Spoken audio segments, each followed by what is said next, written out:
Hello अस्सलाम वालेकुम students, I hope आपको आवाज़ मेरी क्लियर आ रही होगी। First of all this is a video for 9th class biology students. So we are considering this subject for the most important and convenience of all students. So kindly आपको अगर कोई issue आए समझने में या वॉइस की तरफ से आप लोग मुझे टेक्स्ट कर सकते हैं एंड अपना जो व्यूज़ हैं वो दे सकते हैं. तो चलिए हम इसको कंटिन्यू करते हैं. What is a cell cycle? Chapter number 5 है बायोलॉजी क्लास का सेल साइकिल. ठीक है, what is cell cycle and what is a cell? Basically हम जानते हैं what is a cell. Cell is a basic structure and function of living organism. ठीक है, cell basically क्या चीज़ है हमारे पास? सेल एक बेसिक स्ट्रक्चर एंड फंक्शन है लिविंग ऑर्गेनिज्म का.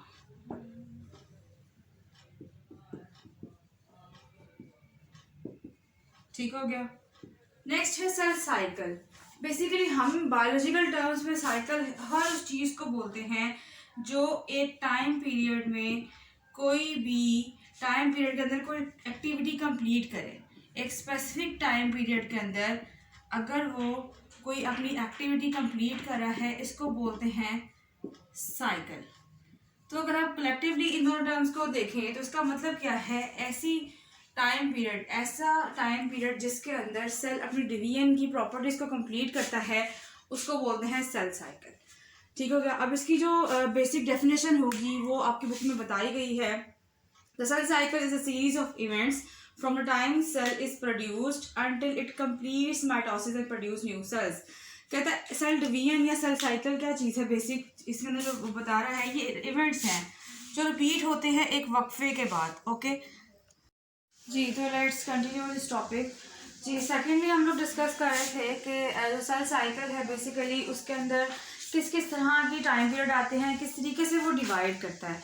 हमारे जो ह्यूमन सेल्स हैं या एनिमल सेल्स हैं या प्लांट सेल्स हैं वो एक स्पेसिफिक टाइम इंटरवल के बाद अपने डिवीजन स्टार्ट करते हैं और उस साइक्लिक एक्टिविटी को हम बोलते हैं कि it is a cell cycle. तो बेसिक डेफिनेशन क्या है? It is a series of events. Series का मतलब है ये एक कंटिन्यूस प्रोसेस है एक टाइम पीरियड में बगैर किसी हर्डल के कंटिन्यूटी के साथ होने वाला एक प्रोसेस है. From the time a cell is produced until, कहते हैं इसमें क्या होता है कि सेल जो है जब तक अपनी कंप्लीशन जो है वो इवेंट्स की पूरी करता है, it completes mitosis and produce new sales. Mitosis जो है बेसिकली वो क्या है? डिवीजन है, सेल डिवीजन. दो तरह के डिवीजन सेल में मोस्टली हम लोग डिस्कस करेंगे, mitotic division and meiotic division बोलते हैं उसको. तो ये दोनों डिवीजन जब होती हैं तो सेल डिवाइड करेगा ऑब्वियसली और डिवीजन के बाद वो प्रोड्यूस कर देगा न्यू सेल.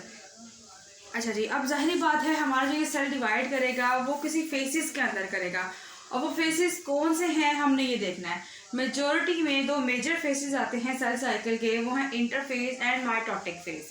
इंटरफेज जो है, इंटर का मतलब है इन बिटवीन, फेज ऐसा फेज जो एक साइक्लिक पूरा कवर करने के बाद बने उसको इंटरफेज बोलते हैं. माइटोटिक फेज क्या है? जिसमें माइटोटिक एक्टिविटी, माइटोटिक डिवीजन जो है वो फॉलो की जाए, उसको बोलते हैं माइटोटिक फेज. अब वो बेसिकली बुक में आपके क्या बोल रहा है इन टॉपिक्स के बारे में कि हमारे पास जो जो डिवीजन्स हैं वो किस तरीके से होती है. ठीक है, यहाँ तक आपको बात क्लियर हो चुकी है कि फेसेस ऑफ सेल साइकिल कौन कौन से हैं. इंटर एंड माइटोटिक फेसेस जो मेजरली पाए जाते हैं. माइटोटिक फेज को हम कैपिटल एम से भी रिप्रेजेंट करते हैं. सेकेंडली हमारी बुक में देख लें आप लोग, जो टॉपिक बताया गया है, mitotic phase is relatively short period of cell cycle. कहते हैं माइटोटिक फेज जो है बहुत छोटा पीरियड है, इतना लेंथी नहीं होता. It alternates with much longer interphase. कहते हैं ये अल्टरनेट करता रहता है. अल्टरनेट का मतलब क्या? चेंज होता रहता है. किसके साथ?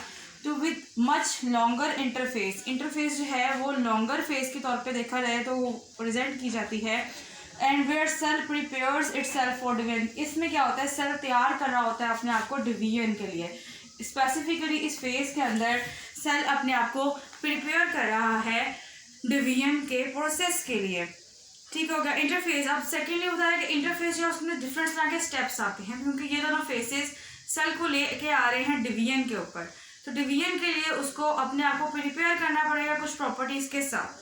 ठीक, अब पहला क्या है? Interphase is time and cells metabolic activity is very high. कहता है इंटरफेज वो टाइम पीरियड है जब सेल जो है वो अपने आप को तैयार करता है. मेटाबॉलिक एक्टिविटी बहुत ज़्यादा तैयार, उसकी जो मेटाबॉलिक एक्टिविटी है, जो मेटाबॉलिज्म है, जो रेट है वर्किंग का, वो बहुत फास्टर है.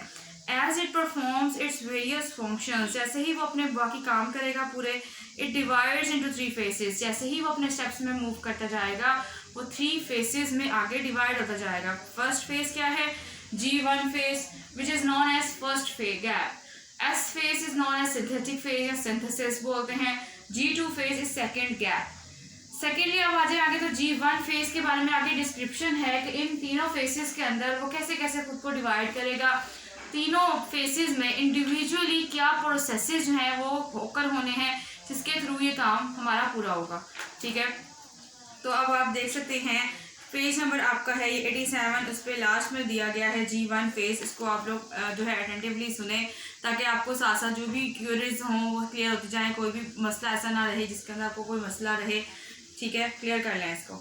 After this production a cell starts its cell cycle in G1, कहते हैं जैसे ही सेल जो है वो प्रोड्यूस होता है वो सेल साइकिल के अंदर स्टार्ट कर देता है पहला फेज, जिसको बोलते हैं G1 फेज।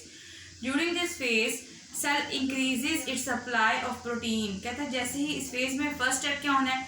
प्रोटीन्स का बनना स्टार्ट होना है। प्रोटीन्स क्यों ज़रूरी हैं?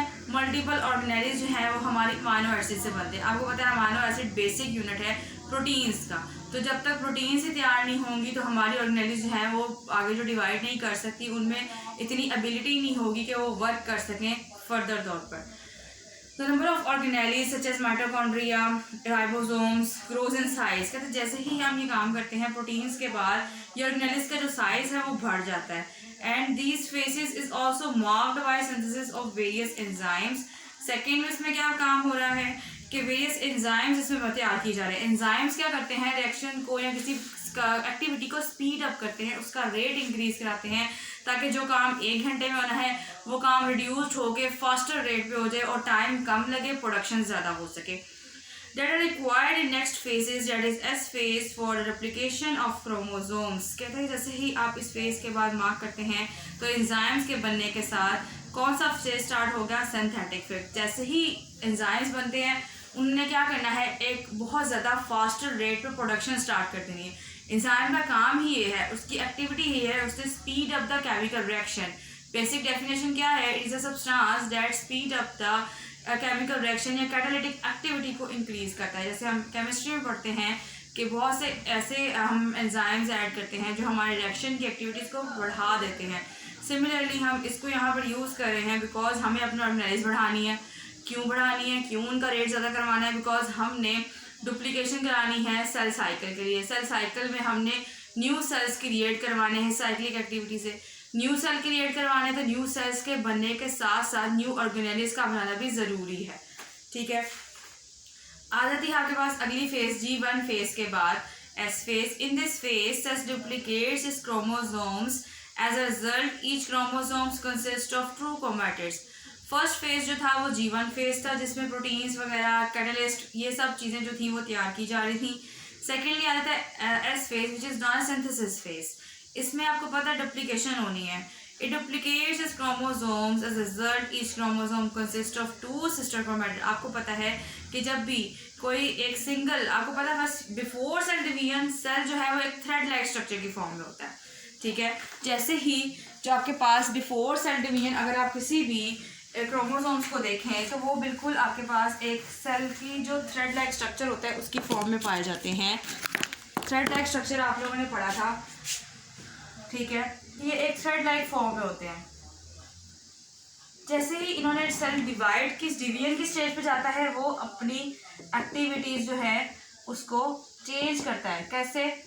वो एक स्ट्रक्चर में कन्वर्ट हो जाता है। ठीक है, सिस्टर क्रोमैटिड, सेंट्रोमेयर वगैरह क्रिएट हो जाते हैं। ये सेंट्रोमेयर आपके पास आगे क्रोमैटिड्स बन जाते हैं जो इसकी 2 आर्म्स कहते हैं आप इसको। तो इस फेज के अंदर सिंथेटिक फेज जो है उसमें बेसिकली क्या काम हो रहा है? आप देख रहे हैं कि एक thread like structure basically convert हो रहा है किसमें? एक प्रॉपर क्रोमोसोम्स की शेप के अंदर।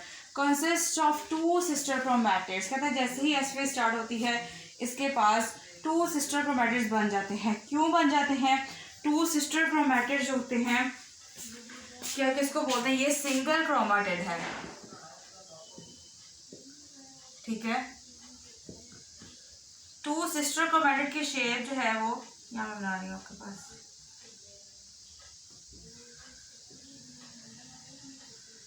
मतलब कि जो इसकी जो टांगे हैं दोनों एक जैसी होंगी, जितनी ये इसकी आर्म्स हैं सिमिलरली उतनी ही आर्म्स इसके पास होंगी। ओके, तो ये आपके पास क्या है, सिस्टर क्रोमैटिड बोलते हैं इसको। ठीक, क्लियर हो गया कि सेंट्रोमेयर जो है उसके साथ दो आर्म्स इसकी क्रिएट हो जाती हैं। जो आपके पास डुप्लीकेशन में जो सिंथेसिस फेज है उसमें डुप्लीकेशन होनी है इसकी। सेकेंडली देख लें आप लोगों के G2 फेज में क्या हो रहा है। In the G2 phase cell prepares proteins that are essential for mitosis mainly for production of spindle fibres. जी, अब अगले फेज में क्या हो रहा है, G2 फेज आपके पास प्रिपेयर किया जा रहा है सेल प्रिपेयर्स प्रोटीन्स। सेल अपने लिए वो प्रोटीन्स तैयार कर रहा है। प्रोटीन्स का बेसिक यूनिट कौन है, amino acids that are essential for mitosis mainly for the production of spindle fibres. Spindle fibre जो है वो धागे की तरह के स्ट्रक्चर्स होते हैं जिन्होंने डिवीजन के टाइम पर जो ये क्रोमैटिड्स हैं इनको सेपरेट करना होता है। तो ये अभी डिवीजन की प्रॉपर्टी की तैयारी की जा रही है कि डिवीजन के लिए सेल को तैयार किया जा रहा है, उसको सारे इंस्ट्रूमेंट्स प्रोवाइड किए जा रहे हैं कि आपको ये चीज़ें रिक्वायर्ड है सेल डिवीजन के लिए। अगर आपके पास ये चीज़ें नहीं होंगी तो आप काम परफॉर्म नहीं कर सकते। तो बेसिकली आपको इन सारी चीज़ों को जो है कैरी करना बहुत ज़रूरी है। जी, G2 फेज़ के जैसे ही आपके पास एंड तक पहुंचती है, नेक्स्ट फेज़ आपके पास एम फेज़ स्टार्ट होता है। एम फेज़ में बेसिकली क्या हो रहा है, ये एक माइटोटिक डिवीजन फेज़ है जिसमें सेल जो है वो 2 डॉटर सेल्स बनाएगा। डॉटर सेल्स क्या होगा कि अपने ही जैसे 2 सेल्स क्रिएट करेगा। ठीक है, उसमें जो आपके पास सेल जो है वो डिवाइड करके माइटोटिकली 2 डॉटर सेल्स क्रिएट कर रहा है। सेकेंडली आपके पास है G0 फेज़। G0 फेज़ जो है वो इसको आप लोग जो है करेक्टराइज कर सकते हैं ऐसा फेज़ जो बेसिकली यूकैरियोटिक ऑर्गेनिज्म में पाया जाए, लेकिन इसको हम टेम्परेरी और परमानेंट भी अडॉप्टेबल होता है, मतलब इसकी मर्ज़ी होती है। बाज़ दफ़ा कुछ कंडीशंस ऐसी आ जाती हैं जिसमें ये टेम्परेरी और परमानेंट स्टेज पे भी लॉस मतलब कि ये अपनी जो ग्रोथ है उसको रोक भी सकता है। तो ये बेसिकली जो है 2 नाम इसको दिए गए हैं कि G0 फेज़ जो है हमारा वो सेल डिवीजन का एक ऐसा फेज़ है जिसमें सेल क्या करता है, टेम्परेरी और परमानेंट स्टॉपेज इन डिवीजन। जिसमें क्या होता है कि सेल जो है वो परमानेंटली या टेम्परेरी डिवीजन जो है वो स्टॉप कर दे, रुक जाए, इसको बोलते हैं G0 फेज़। तो इसमें बेसिकली क्या हो रहा है, कुछ ऐसे ऑर्गेनिजम्स जिनमें ट्रू यूकैरियोट्स होते हैं, जो यूकैरियोटिक सेल्स आपने पढ़ा था कि ऐसे ऑर्गेनिजम्स जिनमें ट्रू न्यूक्लियस पाया जाए उनको बोलते हैं यूकैरियोटिक ऑर्गेनिजम्स। तो कुछ मल्टीसेलुलर यूकैरियोट्स के अंदर सेल एंटर्स G0 फेज। बाज़ दफ़ा कुछ क्या होता है कि कुछ सेल्स जो हैं वो G0 फेज में चले जाते हैं, मतलब कि कुछ टाइम के लिए डिवीजन रोक देते हैं from G1 and stop dividing. जी कहता है G1 स्टेज के बाद वो डायरेक्टली कहाँ पहुँच जाते हैं, G0 फेज के अंदर, जहाँ पे सेल जो है वो डिवीजन रोक देता है, वो फर्दर डिवीजन नहीं करता। कौन कौन से ऐसे सेल्स हैं जिनमें ये कैपेबिलिटी है, उनके अंदर ये एबिलिटी पाई जाती है। Some cells remain in G0 for identified indefinite period. कहते हैं कुछ सेल्स जो है वो G0 में रहते हैं एक महदूद टाइम पीरियड के लिए। एग्जांपल न्यूरॉन सेल्स जो है वो हमारे G0 फेज के अंदर हैं। Some cells undergo G0 phase semi permanently. Example some cells of liver, kidney. Many cells do not enter G0 and continue to divide throughout any organism's life like epithelial cells। कहता है कुछ sales जो है वो इस stage में जो है वो मूव कर जाती हैं और फर्दर जो है वो डिवाइड नहीं कर पाते। कुछ सेल्स जो है वो अगर डिवाइड कर, जैसे क्या epithelial सेल्स हैं, वो इस स्टेज में नहीं आते। मतलब कुछ सेल्स की एबिलिटी है कि वो G0 में चले जाते हैं, परमानेंटली स्टॉप कर जाएं या टेम्परेरी वो डिवीजन को रोक देते हैं। ठीक है, अब जैसा कि आपको ये डायग्राम बुक में भी शो की जा रही है और यहाँ पे भी मैंने कुछ बेहतर डायग्राम बनाने की कोशिश की है। आई होप आपको ये कुछ असिस्टेंस मिले इसमें समझने में। बेसिकली इस डायग्राम में क्या हो रहा है, आपके पास एक सेल है, इस सेल ने डिवीजन शो करवानी है। कैसे वो एक सेल साइक्लिक एक्टिविटी में आएगा, मतलब इसने एक इवेंट्स को कंप्लीट करना है, एक साइक्लिक इवेंट्स के साथ इसने अपनी प्रॉपर्टीज़ को जो है वो पूरा करना है, साथ में उसने डिवीजन भी करनी है।